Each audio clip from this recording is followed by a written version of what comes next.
Cinta itu buta. Di dalam syair Imam Abdullah bin Alwi Al-Haddad, fasyaribul hamri yafhu ba'da sakratuhu.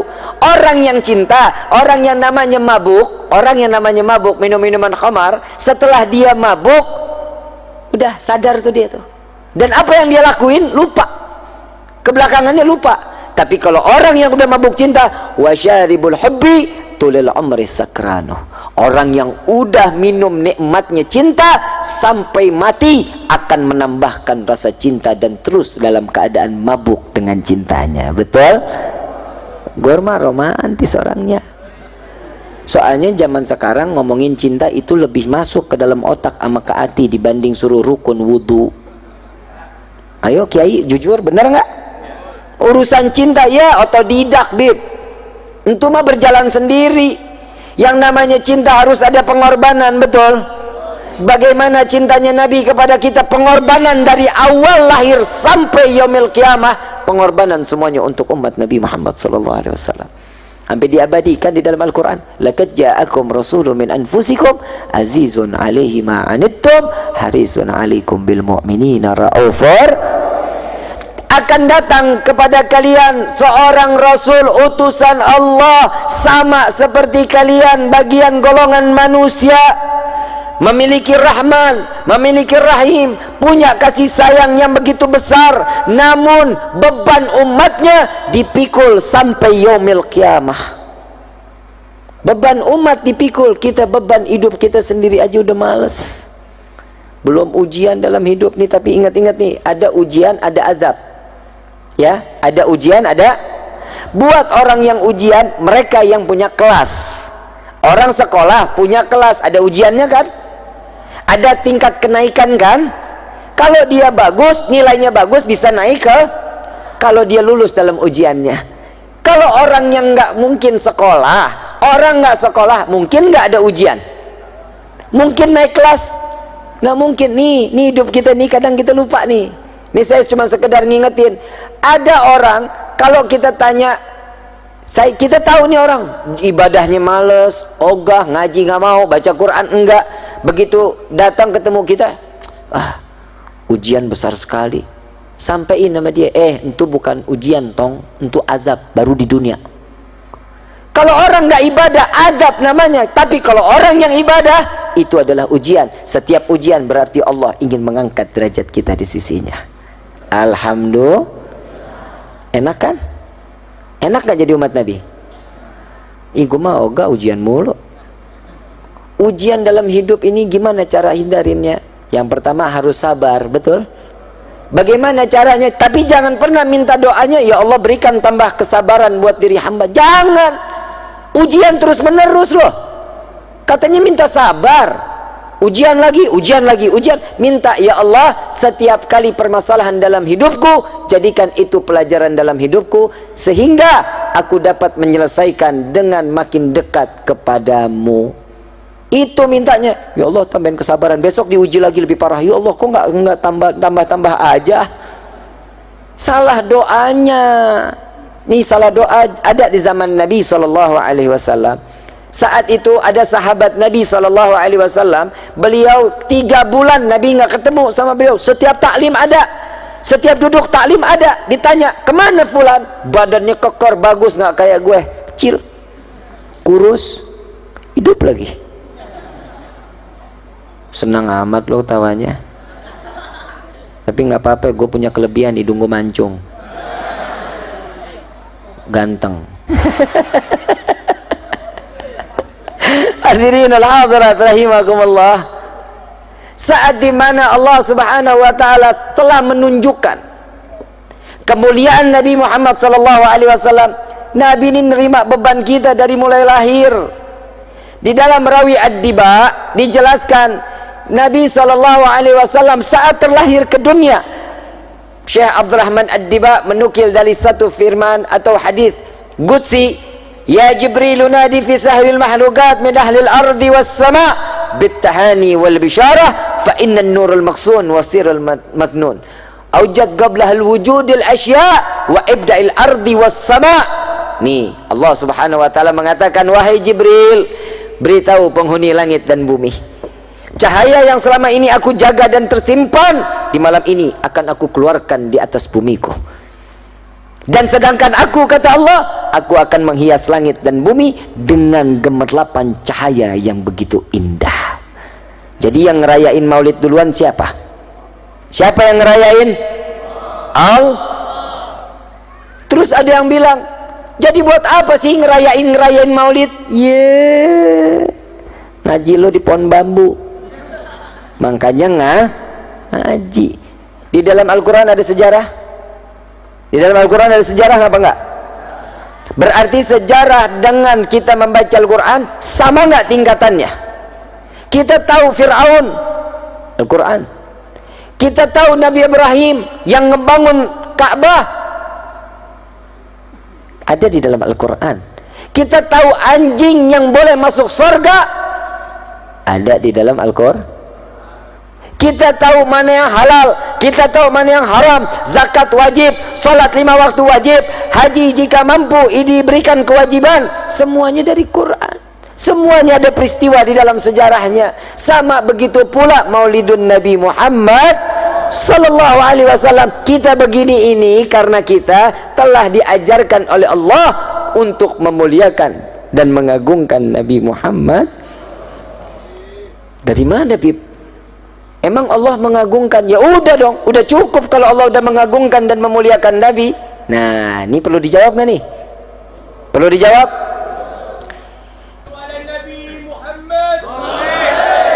Bukan semata-mata kita cuman mau cari perhatian. Nabi ini mikirin kita. Kalau ada orang yang di luar sana, untuk apa, buat apa, kenapa, tanya, nih seakan-akan dia sama iblis sama. Saat kelahiran Nabi, siapa yang benci? Jadi kalau ada orang bilang nanya, ngapain acara-acara maulid? Nih tanya tuh, nih jangan-jangan lo iblis nih. Apa kata Nabi? Aku khawatir, kata Nabi. Nabi mengatakan, aku khawatir pada zaman nanti, di akhir zaman kelak datangnya pada umatku, Islam cuma nama. Sudah apa belum? Ngaku Islam, betul? KTP Islam, sholat kagak, ngaji durhaka, sadar. Alhamdulillah. Saya besok-besok pengen cari yang tempat daerahnya yang pada sadar aja masyarakatnya dah. Jadi enak, berasa nyadarinnya. Sebenarnya nggak usah disadarin, Bib, kita udah sadar, tapi kitanya aja yang blow on. Coba kita bisa kebayangin, Islam cuma nama, cuma sekedar nama. Namanya Islam, sama orang jahatnya luar biasa, mulut ngoceh aja.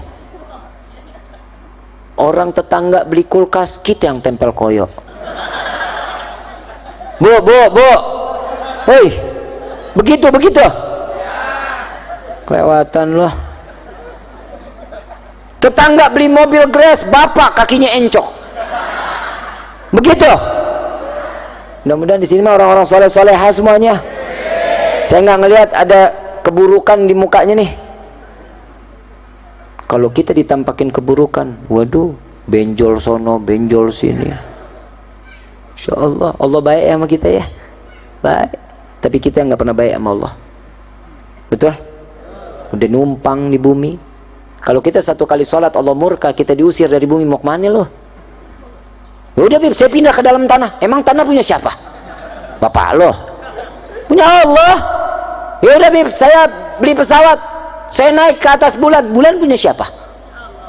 Ya udah, Bib, saya tinggal di matahari. Buleng-buleng loh.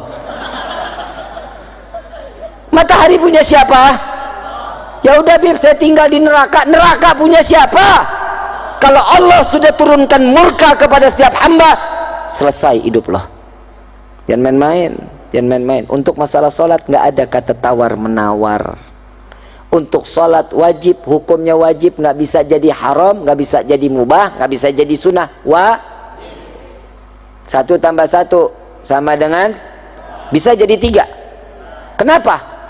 Ya sudah hukumnya, Bib. Begitupun Al-Quran, begitupun sholat kita, nggak bisa kita rubah. Kalau yang udah namanya sudah ketentuan Allah, ini maktub, nggak bisa dirubah, udah nggak bisa. Laki, ini udah maktubnya jadi laki. perempuan udah maktubnya, nggak boleh dirubah. Kenapa? Ini udah kodratnya. Kalau yang namanya takdir bisa dirubah, kalau namanya kodrat nggak bisa dirubah. Kalau takdir, bapak kita contoh, bapak kita seorang petani, bapak kita nyari duit, ibu kita cuman ibu rumah tangga, mungkin kulit cuci, nyari rezeki buat ngedidik anak-anaknya biar menjadi anak yang berguna, manfaat dunia wal akhirah. Bisa dijadiin sebagai anak nih, pengen ini anak jadi insinyur, mungkin ini anak pengen terus sampai kuliah-kuliah, nggak pengen jadi kayak bapaknya, nggak pengen jadi kayak ibunya. Begitu ini anak sekolah selesai, takdir berubah, ini anak jadi seorang miliuner, ini anak punya jabatan, bisa menghidupkan keluarga, mengangkat derajat orang tua. Ini takdir yang bisa dirubah kalau kita punya mau. Alhamdulillah nih di Kuningan kan ada majlis ya, ada majlis Rasulullah Jalsatul Itsnain, majlis Rasulullah sallallahu alaihi wasallam. Hadir dong, mau nggak hadir? Di situ ada ketenangan di dalamnya, semua hidayah akan diberikan di situ oleh Allah. Tatkala kita berdoa, dewan-dewan gurunya alhamdulillah ilmunya sanatnya sampai ke Nabi Muhammad sallallahu alaihi wasallam. Dan Nabi di sini sallallahu alaihi wasallam dikatakan di dalam satu riwayat pula, Nabi ini manusia yang akhlaknya paling mulia. Tahu akhlaknya Nabi? Udah pernah dengar kisahnya akhlaknya Nabi? Udah? Ada satu nenek, ini nenek-nenek lagi yang ngomong ini. Ada nenek-nenek tua Yahudi, tiap pagi kerjaannya ngeludahin orang. Yang orang tersebut Nabi Muhammad SAW. Lewat Nabi diludahin, Nabi ulap mukanya pakai sorban dan dikatakan barakallahu fiik, semoga Allah limpahkan keberkahan. Dengan senyuman Nabi lontarkan. Besoknya Nabi nggak putar arah, enggak, Nabi lewat lagi, makin dekat jalannya. Makin besoknya lewat, deketin lagi. Sahabat sampai bingung, ya Rasulullah kok demen amat diludahin sih? Apa kata Nabi? Udah bener jauh, kenapa deket? Apa kata Nabi? Aku khawatir tatkala dia sedang mendatangiku, dia kesandung, sakit. Lebih baik aku yang dekat biar dia tidak terlalu jauh meludahkanku, kata Nabi Muhammad SAW. Sallu ala Nabi Muhammad. Mulia Nabi Muhammad SAW. Saya kalau udah ngomongin akhlak Nabi, aduh, kita nggak ada apa-apanya akhlak kita, benar-benar. Itu yang pertama. Sampai 3 hari ini nenek nggak datang, nggak ada. Saat Nabi lewat, kok nggak ada yang ludahin saya lagi? Dicari sama Nabi, ditanya sama tetangganya, kemana ini nenek yang biasa nyapu-nyapu di depan rumahnya? Sakit ya Rasulullah. Khawatir Nabi, lari ke pasar, ngambil makanan, beli manisan, beli roti, datang lagi ke rumahnya, lihat rumahnya berantakan, diambil sapu, disapuin sama Nabi, disapuin, dianya lagi tidur, ditungguin sama Nabi. Sampai dia terbangun, selesai terbangun dia kaget, ada apa ya Muhammad? Apakah kau ingin membunuhku? Tidak wahai nenek. Apa engkau ingin membalas untuk meludahi aku?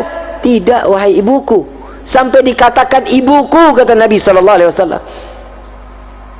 Aku datang ke sini, aku ingin menjengukmu dan aku ingin memberikan makanan kepadamu, sehingga engkau dapat sehat kembali, secepatnya engkau bisa menjalankan seperti apa yang kau telah jalani setiap pagi untuk meludahi aku, kata Nabi SAW. Disuruh sehat untuk aktivitasnya nggak berkurang.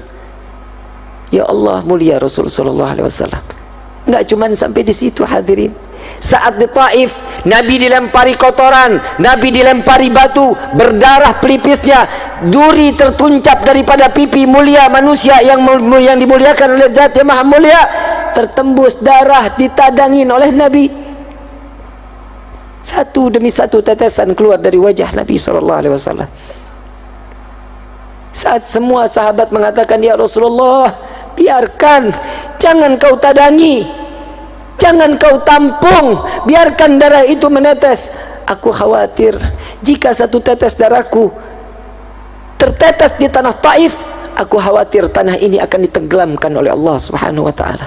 Sedangkan aku masih berharap anak cucu mereka dapat beriman kepada Allah dan beriman kepada aku. Sallu ala Nabi Muhammad. Di mana letak kesalahan Nabi, hadirin? Di mana cacatnya Nabi, hadirin? Setiap langkah yang dilakukan Nabi, umat yang ada di kepalanya. Saat apa yang dilakukan, contoh, kalau kita nggak punya kerinduan sama Nabi, kita lebih parah daripada ranting pohon. Ada satu pongkol pohon kurma yang udah mati, tiap hari disandarin sama Nabi. Tiap hari cuma Nabi sandar aja. Sahabat ngeliat, kok nggak enak banget tempat duduk Nabi, yuk kita bikin yang bagusan yuk, biar Nabi ngerasa nyaman, agak lebih gagah. Dibangun sama sahabat, dijadiin, ada mimbarnya, ada tempat duduknya, ada lekarnya. Pongkol pohon kurma ini disingkirkan, cuman jaraknya 10 kaki dari Nabi. Saat dimana Nabi sedang memberikan ta'lim, di satu malam tersebut terdengar suara tangisan seorang bayi yang telah lama tidak diberikan susu oleh ibunya. Nangis yang cukup luar biasa sampai menyayat hati Nabi Muhammad SAW. Nabi sampai menangis. Nabi mencari dari mana, dan bukan cuma Nabi yang mendengar, semua sahabat yang duduk di hadapan Nabi semua mendengar tangisan tersebut. Dicari, ternyata ada daripada pongkol pohon kurma tersebut. Ini di dalam sirah tersebut, Sayyidina Abu Bakar radhiyallahu anhu warḍahu, beliau mengatakan, aku tidak pernah melihat seorang ayah yang menimang dan memberikan belayan yang cukup mesra daripada anaknya, melainkan Nabi Muhammad menimang dan mengusap, memberikan belas kasihnya kepada pongkol pohon kurma yang telah mati, dibelai oleh Rasulullah. Wahai pongkol pohon kurma, apa yang kau tangisi? Ya Rasulullah, kemarin baru saja kulitmu bersentuhan dengan kulitku, keringatmu sampai kepada jasadku ya Rasulullah, tapi di hari ini engkau telah jauh dariku. Wahai pongkol pohon kurma, jarakmu tidak jauh denganku 10 kaki. Aku tidak tahan berjauhan denganmu ya Rasulullah. Wahai pongkol pohon kurma, apakah kau ingin aku tancapkan kembali di bumi? Diam pongkol pohon kurma tersebut. Apa kau ingin aku tancapkan di dalam syurganya Allah? Apa jawaban pongkol pohon kurma? Ya Rasulullah, tancapkan aku di dalam syurga. Jika di dunia kau tancapkan, sebentar lagi akan datangnya kiamat, maka akan binasalah aku. Tatkala engkau masukkan aku di dalam syurga, engkau tancap aku di syurga, aku akan selalu memandangmu dan selalu berdekatan denganmu ya Rasulullah. Huwa Muhammad, belas kasihnya sangat luar biasa, kecintaannya kepada makhluk, rahmatan lil alamin. Kepada siapapun Nabi memberikan tumpahan kasih sayangnya. Ayuhal hadirun jamaah rahimakumullah, kita ingat saat perjalanan Isra wal Mi'raj Nabi, malaikat Jibril tidak dapat masuk, sama-sama menemani Nabi untuk berjumpa dengan Allah. Di saat itu malaikat Jibril mundur. Ya Rasulullah, aku tidak dapat melangkahkan kakiku satu langkah pun. Jika satu langkah aku masuk, maka akan hancur tubuhku. Saat dimana Rasulullah masuk, jubah beliau, imamah beliau, sorban beliau yang bukan diciptakan oleh Allah, mendapatkan kemuliaan dari Allah, berjumpa dengan Allah. Yang lebih teristimewa adalah sendal baginda Nabi Muhammad SAW yang ada di bawah telapak kaki Nabi. Kenapa beliau tidak terbakar? Kenapa jubah tidak terbakar? Kenapa imamah tidak terbakar? Kenapa sendal tidak terbakar? Karena tertempel dengan jasad manusia yang dimuliakan oleh Zat yang Maha Mulia. Hadirinul hadirat, kebayangkah kita setiap doa yang dipanjatkan oleh Allah, Allahumma ighfir ummat Muhammad, Allahumma ighfir ummat Muhammad, Allahumma ighfir ummat Muhammad. Kita yang buat dosa, Nabi yang meminta ampun kepada Allah. Kita yang ada di dalam hati, kebayang seandainya kita satu persatu hatinya terletak di dalam hati Nabi, wallahi haram neraka untuk kita. Dekati Nabi Muhammad, cari perhatian dengan Nabi. Andai saja kita seluruh ada di dalam hati Nabi Muhammad, maka akan senang di dunia dan akan senang di akhirat. Ayuhal hadirun jamaah rahimakumullah, kita sama-sama tidak pernah memandang Nabi dalam keadaan langsung. Lebih mulia ular yang memaksa ingin berjumpa dengan Nabi karena dia izin kepada Allah. Saat Sayyidina Abu Bakar dan Rasulullah berada di Jabal Nur, saat itu Rasulullah SAW ingin tertidur karena lelahnya Nabi. Ya Abu Bakar, izinkan aku tertidur di pahamu. Sebelum Nabi masuk ke dalam gua, semua lubang ditutupi. Semua lubang, khawatir ada binatang yang buas menyakiti Nabi Muhammad SAW. Jubah setelah habis, satu lubang yang tidak lagi tertutup. Saat Nabi masuk, Sayyidina Abu Bakar sudah duduk, ditutup oleh kaki Sayyidina Abu Bakar Siddiq radhiyallahu anhu warḍahu. Tatkala Nabi dalam keadaan tertidur, mulai sengatan demi sengatan yang berbisa, di mana sengatan tersebut dari ular padang pasir yang sangat amat berbisa. Biru wajah Sayyidina Abu Bakar, mengeluarkan keringat, tetesan air mata terjatuh di pipi manusia yang dimuliakan oleh Zat yang Maha Mulia. Terbangun Rasulullah, ya Abu Bakar, apakah engkau sakit? Beratnya kepalaku? Tidak ya Rasulullah, kakiku tersengat oleh bisa. Sepertinya ada ular ya Rasulullah. Coba halangi, angkat kakimu. Begitu diangkat terlihat hancur kaki Sayyidina Abu Bakar Siddiq. Sampai di dalam riwayat tulang kaki Sayyidina Abu Bakar terlihat. Logika, ular sekali gigit jalan, tidak akan pernah berulang-ulang kali, tidak. Tapi ular tersebut menghancurkan daging daripada Sayyidina Abu Bakar Siddiq radhiyallahu anhu warḍahu. Dengan mukjizat Nabi, diambil ludah Nabi, diseka daripada luka Sayyidina Abu Bakar Siddiq. Lalu ular ini keluar di hadapan Nabi SAW. Lalu Nabi mendengar. Saat itu Nabi tersenyum, ya Abu Bakar, ular ini tidak ada niat untuk menyakitiku. Dia izin kepada Allah, hanya ingin memandang wajahku. Ular jauh lebih mulia pandangan pernah memandang Nabi Muhammad SAW. Bagaimana dengan kita yang merindukan Nabi? Ini acara seperti ini yang terus mengaitkan kita dengan Nabi Muhammad SAW. Tidak ada makhluk, tidak ada seorang yang dapat menolong kecuali Nabi SAW di dalam Maulid Ad-Diyaul Lami. Ya Rabbi salli ala Muhammad habibika syafi'il musyafa, yang pertolongannya akan diterima dan akan ditolong oleh yang Maha Penolong. Saat kita berbondong-bondong di padang mahsyar, nabi-nabi lain tidak dapat. Nafsi, nafsi, nafsi, nafsi. Dirimu sendiri, dirimu sendiri.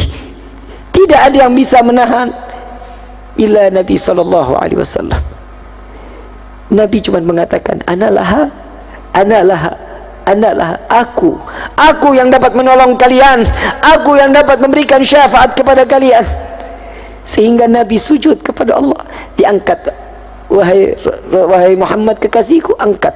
Tidak lagi ada seorang hambaku yang sujud kepada aku di hari ini. Ya Rasul, ya Allah, umat sudah dalam keadaan tersiksa di padang mahsyar, hentikan siksaannya, tolong mereka. Seandainya mereka harus masuk ke dalam neraka, masukkan mereka ke dalam neraka.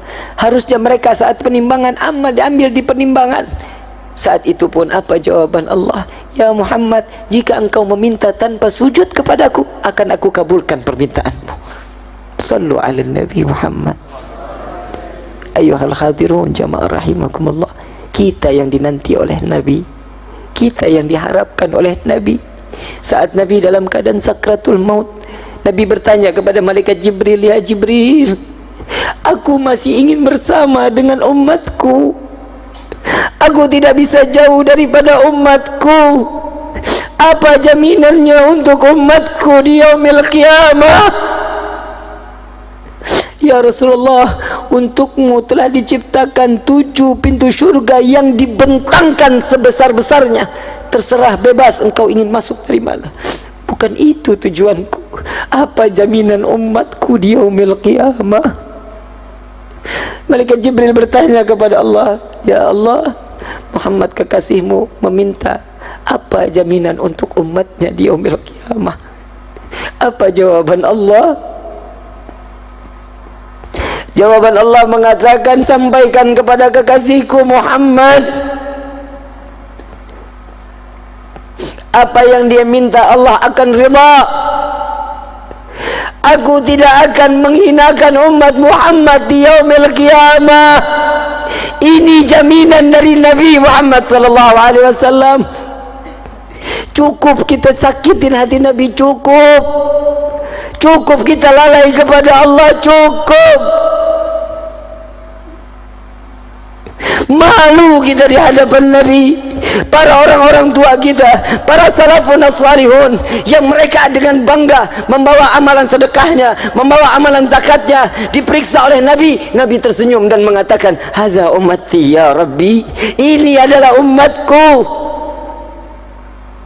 Bagaimana kita saat kita dipanggil oleh Allah dengan banyaknya pikulan-pikulan dosa di hadapan Allah, disaksikan oleh Nabi Muhammad, dibuka amalan, tidak ada amalan melainkan dosa. Jika dulu Nabi dilempari batu, Nabi dilempari kotoran, saat dimana Nabi menerima yang tidak enak, cacian dan makian, di akhir zaman seperti ini tidak segan umat Nabi melemparkan tumpukan dosa ke wajah baginda Nabi Muhammad sallallahu alaihi wasallam.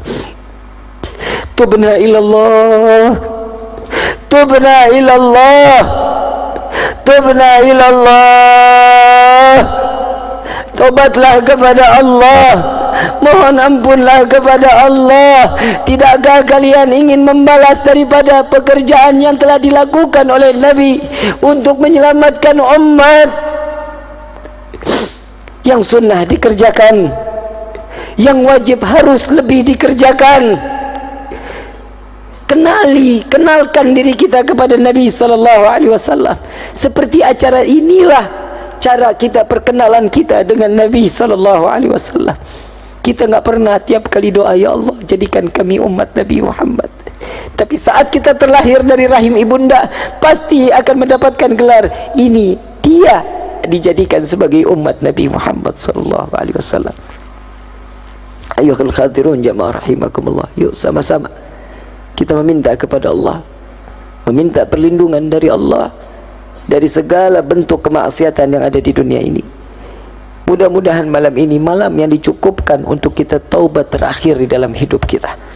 Kita minta sama Allah, mudah-mudahan keluar dari tempat ini semua hajat kita dikabulkan oleh Allah. Dosa kita diganti dengan pahala yang berlimpah. Semua apa yang kita ingini, baik yang pernah kita minta maupun yang lupa kita minta, semua akan diijabah oleh Allah Subhanahu wa taala. Hadirin wal hadirat rahimakumullah. Saya minta waktu satu kisah lagi, di mana kisah ini manusia yang begitu mulia dan mengobral syafaatnya di yaumil qiyamah. Bagaimana dengan Malik bin Sinan? Tatkala Malik bin Sinan melihat saat di Uhud Nabi berlumuran darah, wajah penuh dengan darah, tangan Malik bin Sinan kotor dalam penuh darah, sorban dalam keadaan kotor, jubah kotor. Saat itu Malik bin Sinan mengatakan, ya Rasulullah, bolehkah aku membersihkan luka yang ada di wajahmu? Silahkan wahai Malik. Ya Rasulullah, tapi enggak ada yang bersih kecuali lidahku.